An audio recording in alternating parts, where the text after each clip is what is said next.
Chilli powder అన్ని రకాల వంటలకు పచ్చళ్లకు సరైన chilli powder. No colour no chemicals. Hi hello నమస్తే, welcome back to our channel. నేను మీ వైషు. ఒక 16 ఏళ్ల బాలుడి మీద 40 ఏళ్ళను ఒక టీచర్, ఒక లేడీ టీచర్ అఘాయిత్యం అంటారో, మీరు దాన్ని రేప్ అంటారో, లేకపోతే యాంటీ ఎగ్జైట్మెంట్ డ్రగ్స్ ఇచ్చి, అంటే టాబ్లెట్స్ ఇచ్చి ఆ అబ్బాయిని ఇప్పుడు నాకు మాట్లాడడానికి కూడా కొంచెం మంచిగా అనిపించట్లేదు అనమాట. చెప్పడానికి కూడా ఇబ్బందిగా ఉంది. అంటే ఆ అబ్బాయిని సెక్షువల్గా వాడుకుంది ఒక టీచరు, ఒక చిన్న 16 ఇయర్స్ ఉన్న బాబుని. అంటే ఇప్పుడు అది కూడా పోక్సో చట్టం కిందకే వస్తుందిగా. ఆ లేడీ టీచర్ మీద కూడా పోక్సో యాక్ట్ వర్తిస్తుందిగా. అసలు ఇలా ఇంత దారుణంగా ఒక టీచర్కి ఒక శిష్యుడికి ఉండాల్సిన బంధాన్ని ఇంత మరి మాట్లాడుకోలేనంత విధంగా మార్చేస్తుంటే సమాజం ఎట్టిపోతుంది అనే ఒక క్వశ్చన్ అయితే రేజ్ అవుతుంది అనమాట. ఈరోజు ఈ విషయం గురించి మాట్లాడడానికి నాతో పాటు రజనీరమ్మ గారు ఉన్నారు. మేడంతో మాట్లాడదాం. Hello ma'am. హలో, నమస్తే. నమస్తే అమ్మా. అసలు సంఘటన చెప్పడానికి కూడా నాకు ప్రాపర్గా అసలు ఏం చెప్పాలి, నోట్లోంచి ఆ పదాలే రావట్లేదు అనమాట. అంత గలీజ్గా, వినడానికి అంత గలీజ్గా ఉంటే 40 ఏళ్ళ టీచరు 16 ఏళ్ళ అబ్బాయిని టాబ్లెట్స్ ఇచ్చి మరీ అలా వాడుకోవడం ఎంత గలీజ్గా ఉంటుంది. అసలు ఊహిస్తామా ఇలాంటివి? అసలు అంటే ఇప్పుడు ఇక మీదట ఏంటంటే ఒకటైతే అనుకుంటున్నాము, అందరూ చాలామంది ఎవరికి ఇష్టమైనట్టు వాళ్ళు బ్రతుకుతున్నారు, ఎవరికి నచ్చినట్టు వాళ్ళు వెళ్తున్నారు. ఇది అంటే ఒక్కళ్ళే సింగిల్గా వెళ్తే ఆ తప్పొప్పులు, ఆ నష్టాలు వాళ్ళే అనుభవిస్తారు. ఇంకొకళ్ళతో కూడి చేసిన విషయం అని అంటే అది అవతల వాళ్ళకి ఎంత నష్టాన్ని కలిగిస్తుంది, వాళ్ళ ఫ్యామిలీకి ఎంత నష్టాన్ని కలిగిస్తుంది, సమాజానికి ఎంత నష్టం కలిగిస్తుంది, ఇవన్నీ వాళ్ళు ఆలోచించడం లేదు. తన సొంతం వరకే ఆలోచిస్తున్నారు. కరెక్ట్.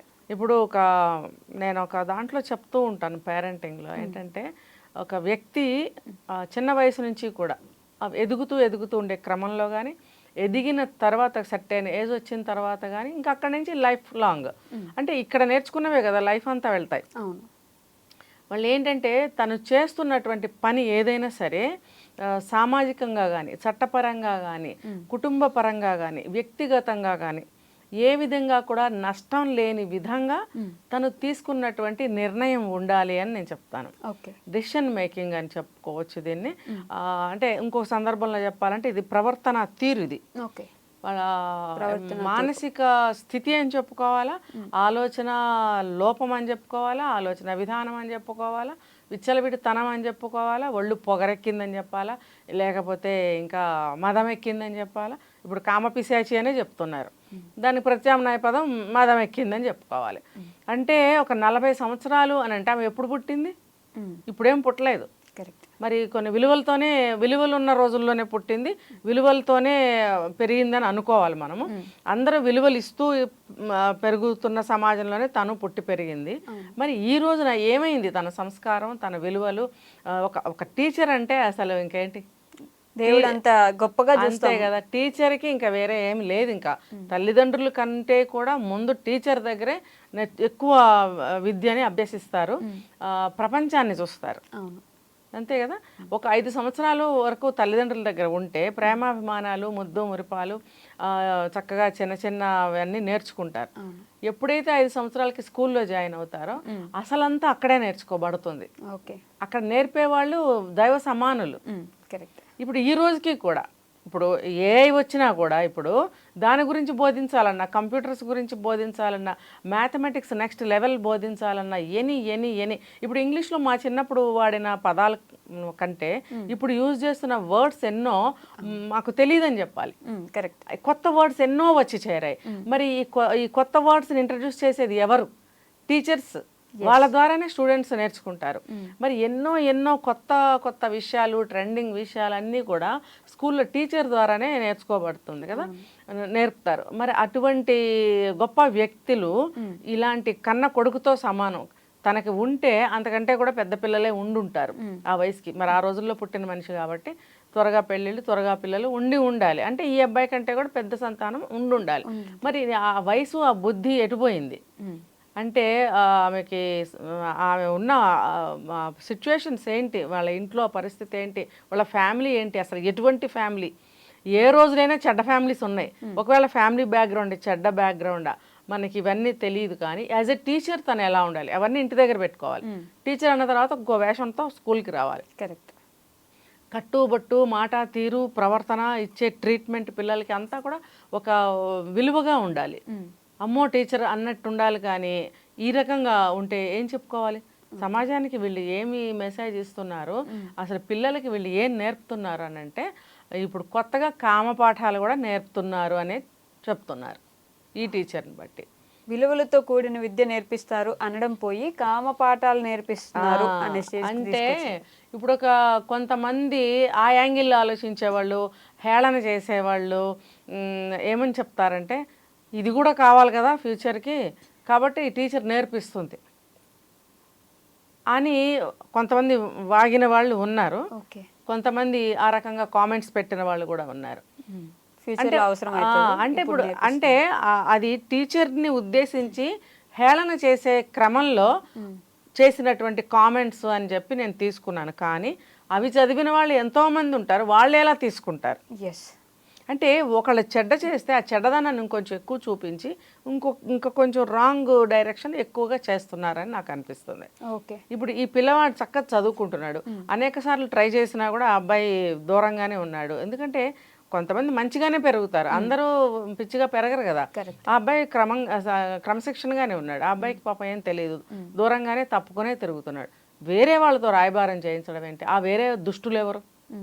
ఈవిడే దుష్టురాలు అంటారు కదా, ఏదో మహాభారతంలో కీచకుడు అని పాపం ఆయన అన్నారు. కానీ వీళ్ళనేమనాలి? అంటే రామాయణంలో శూర్పణఖ అన్నారు, కానీ లోపలికి వెళ్ళి రామాయణాన్ని చదివితే శూర్పణఖ ఒక గొప్పతనం ఇంకో రకంగా ఉండింది అక్కడ. మరి వీళ్ళనేమనాలి? అంటే చెప్పుకోవడానికి మరి ఒక చెడ్డగా బిహేవ్ చేసింది కాబట్టి ఆ కాస్త బయటకు తీసుకొచ్చి మనం శూర్పణఖ, కీచకుడు అని మాట్లాడుతున్నాం. మరి వీళ్ళనందరినీ ఏమనాలి? ఇంకా సమాజానికి పట్టిన విషపురుగులు అనాలా? విషపురుగులు అనమాట, విషపురుగులే. ఒక క్యాన్సర్ లాగా పట్టి పీడిస్తున్నారు ఇలాంటి వాళ్ళు సమాజాన్ని. అది ఇలా పాకిపోతుంది అనమాట. చెడు క్యాన్సర్ ఎంత ఉంటే అంత పెరిగిపోతుంది కదా.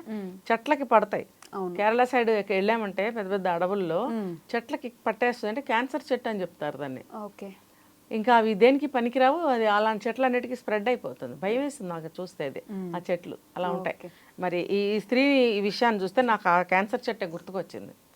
యాంటీ యాంగ్జైటీ డ్రగ్ ఆ టాబ్లెట్స్ అవి కూడా ఇవ్వడం ఏంటి అంటే ఆ పిల్లవాడికి వయసుకు మించినటువంటి ఆ కోరిక కలగాలంటే నువ్వు పో, బయటికి పో, నీకు కావాల్సిన బోల్డ్ మంది దొరుకుతారు. పిల్లల్ని ఎందుకు జరుపుతున్నావు? పిల్లల దగ్గర ఏముంటుంది? పసిపిల్లలు వాళ్ళు. ఏదైనా నేర్పితే నేర్చుకునే పిల్లలే. నువ్వు నేర్పించి నువ్వు వాడుకోవటం అనేది ఎలా ఉంది? అంత అవసరం ఏంటి? నువ్వు నిజంగా అనకూడదు. కానీ వైష్ణవి, ఇలాంటి వాళ్ళు కన్న బిడ్డలతో కూడా చేస్తారు వీళ్ళు. అంత నీకు ఇదిగా ఉంటే, నీకు ఇంటి దగ్గర పిల్లలు ఉంటే నువ్వు అక్కడ ఎక్స్పెరిమెంట్ చేసుకో. నీ నష్టం నీ వరకే ఉంచుకోవాలి. నేను చెప్పే మెసేజ్ అదే. నువ్వు ఏదైనా చెడు ఆలోచన, చెడు పోకడా, చెడు పని చేస్తే అది నీ వరకే ఉండేటట్టయితేనే నువ్వు చెయ్యి ఆ చెడుని. పక్క వాళ్ళకి స్ప్రెడ్ అయ్యేటట్టు, సమాజానికి స్ప్రెడ్ అయ్యే పనులు చేయొద్దు. ఈమెం చేసిందంటే బయటకు వచ్చి సమాజాన్ని చెడిపింది. ఇప్పుడు ఆ పిల్లవాడికి అలాంటివన్నీ ఇవ్వడం ఏంటి? పని మనిషితో రాయబారం చేయటం. ఈవిడికి ఇంకెవరో ఉన్నారు దుష్టులు, దుష్టత్రయమో, దుష్ట చతుష్టయమో, దుష్టద్వయమో ఎవరో ఉంటారు. వాళ్ళ హెల్ప్తో ఇప్పుడు ఏ నేరం చేయాలన్నా ఒకడు ఉండాలమ్మా. సింగిల్గా మంచి చేయాలన్నా చెడు చేయాలన్నా ఒక మనిషి సహాయం లేని ఎవడు ముందుకు వెళ్ళలేడు. అలా చెడు ఇది కూడా ఈవిడ ఎవరినో పెట్టుకుంది. వాళ్ళ ద్వారా ఆ పిల్లవాడిని బలవంతంగా ట్రాప్ చేసి, మరి ఇంట్లో వాళ్ళకి తెలుస్తుంది కదా. ఈ ఇంట్లో పేరెంట్స్ ఎవరైతే ఉన్నారో వాళ్ళు నేను అప్రిషియేట్ చేస్తున్నాను ఈ సందర్భంగా. వాళ్ళు వెంటనే కనుక్కున్నారు, పిల్లవాడి ప్రవర్తనలో తేడా ఉంది, బాడీ లాంగ్వేజ్లో తేడా ఉంది, చూపుల్లో ఆటోమేటిక్గా తేడా వస్తుంది. ఇంకా ప్రతిదాన్ని ఇలా చూడడం, అబ్జర్వేషన్ అనేది వస్తుంది వాళ్ళకి. నన్ను ఎవరైనా కనిపెడుతున్నారా అనేటువంటి ఒక గిల్టీ ఫీలింగు, ఇవన్నీ కూడా తల్లిదండ్రులకు అర్థమైపోతాయి. అర్థమైపోయినప్పుడు వాళ్ళు ఏం చేశారు, వెంటనే కనుక్కొని ఈ కేసు పెట్టడం జరిగింది పోక్సో కింద. ఇప్పుడు ఏమైంది, జైల్లో కటకటాలు. గురు శిష్యుల బంధం అంటే ఎంత గొప్పగా వాళ్ళ దగ్గర వదిలేసినా కూడా మేము ధైర్యంగా ఉండొచ్చు అనేలా ఉండేది ఇంతకు. ఇప్పుడు అసలు గురువునే నమ్మలేకపోతే ఎవరిని నమ్మగలరు? అసలు ఇంకా గురువు అనే పదం లేదమ్మా మన సొసైటీలో. అంతే. టీచర్ అంటే ఏంటంటే నేర్పించేది అంతే. గురువు అంటే అది ఒక పవిత్రమైన పిలుపు, పవిత్రమైన స్థానం. టీచర్ అంటే ఇప్పుడు నువ్వు నాకు ఏదైనా నేర్పితే నువ్వు టీచర్వే, నేను నీకు ఏదైనా నేర్పిస్తే నువ్వు నాకు టీచర్వే. అంతే, ఒక నేర్పించే వాళ్ళు టీచర్స్ అంతే. ఒక సబ్జెక్ట్ చదువుతారు, దాన్ని తీసుకొచ్చి నేర్పించాలి యాజ్ ఇట్ ఈజ్. ఇంకా దాని మీద అధ్యయనం చేయడము, తర్వాత ఒక ఎక్స్పీరియన్సు, ఇవేమి నాకు కనిపించటం లేదు. బుకిష్ అనమాట. బుకిష్ లాంగ్వేజ్, బుకిష్ నాలెడ్జ్ ఎంతవరకు ఉపయోగపడుతుంది పిల్లలకి? అది అర్థం చేసుకోలేక, బట్టి పట్టలేక, ఇంటికి వెళ్ళి చదవలేక పిల్లలు నానా అవస్థ పడుతున్నారు. అది అటువంటి చదువు అనమాట ఇప్పుడు.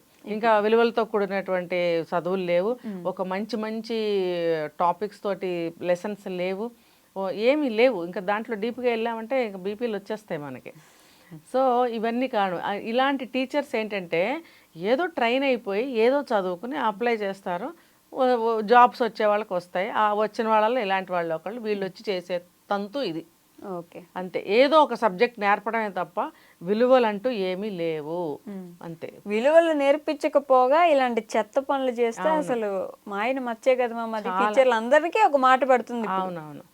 ఆ రోజుల్లో మేము 9th స్టాండర్డ్ అలా చదివేటప్పుడు, 10th స్టాండర్డ్ తెలుగులో శృంగార నైషధము అని శ్రీనాథుడు రచించినటువంటి ఒక పద్య కావ్యం ఓకే ఉంటే, ఒక పద్యాన్ని 4 రోజులు చెప్పేవారు ఆ మాస్టర్.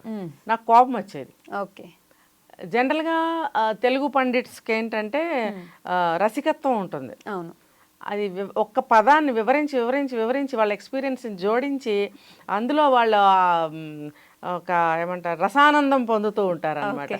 ఈ 9th 10th చదివే పిల్లలు, టీనేజ్ పిల్లలు, ఇంకా నెక్స్ట్ జూనియర్ ఇంటర్ వెళ్తారు కదా, ఆ వయసులో అంత విడమరిచి చెప్పాల్సిన అవసరం ఏముంది? నాకు ఆ చిన్న వయసులోనే నాకు అట్లా అనిపించేది అనమాట, కోపం వచ్చేది.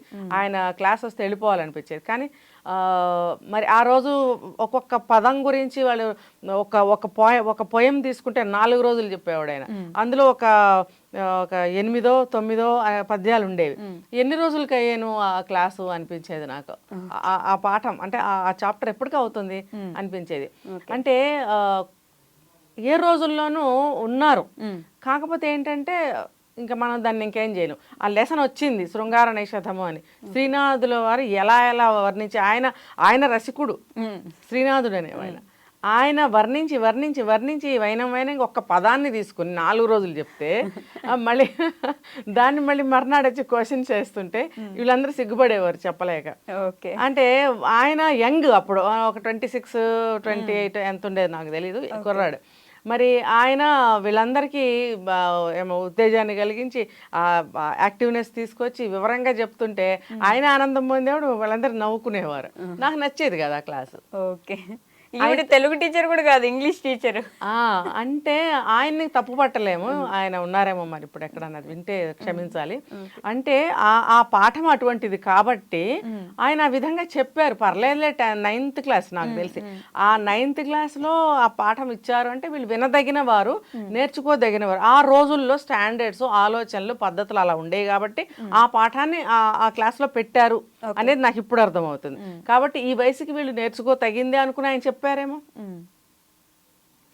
ఇంకొకటి, ఆయన చిన్న ఏజ్ వ్యక్తి కాబట్టి ఉత్సాహంగా అలా చెప్పారేమో అనుకుని ఇంకా ఇప్పుడు అనుకోవాల్సి వస్తుంది. సో టీచర్స్ అనేవాళ్ళు ఎప్పుడైనా సరే పిల్లల మైండ్ సెట్కి అనుగుణంగా పాఠాలు చెప్పాలి, తెలియని కొత్త నాలెడ్జ్ని వాళ్ళకి పరిచయాలు చేస్తూ ఉండాలి. Okay ma'am, thank you so much.